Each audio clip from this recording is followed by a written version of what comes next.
Today we're here to talk about marketing, and for the students in the room, it is a fascinating time in marketing. It's a very complicated time, and I think 25 years ago, in business school, if there were 10 of you and you thought, who should go into marketing, you actually sat there and pointed to the one who was sort of a little more creative, a little bit less mathematical, that was like the person who could design a TV commercial in your mind.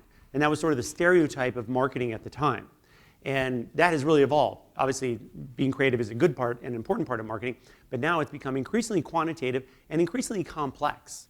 And that complexity really comes from the fact that there are so many different ways to reach the consumer. And the theme in some ways in all marketing is that there is no silver bullet, there's no thing that you can say, look, this works. Because in some markets it works, some markets it doesn't. For some companies this works, doesn't.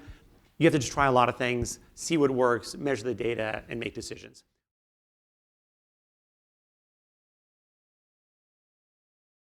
There is a shortage of great marketing people.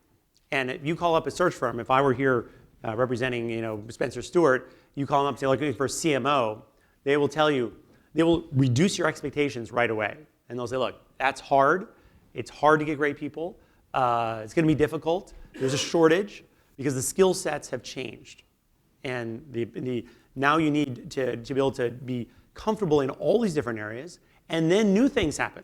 So even Gilt, I think it was a pretty recent company. I mean, it's roughly 5 years old.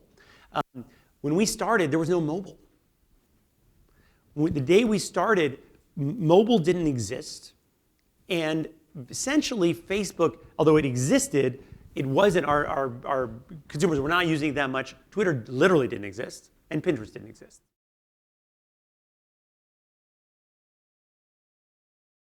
The theme here is really incredible amounts of data. As you can see on each one of these, if I went further in depth, there is a number associated with almost everything we do, whether it's personalization, whether it's referrals, whether it's PR, everything has a number.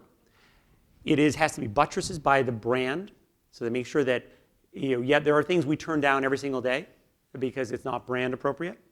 So that's the only thing that has to be established as a counterbalance in what you're doing. But marketing today is become the core element of how so many companies are successful. It's become more complicated. It's become more interesting.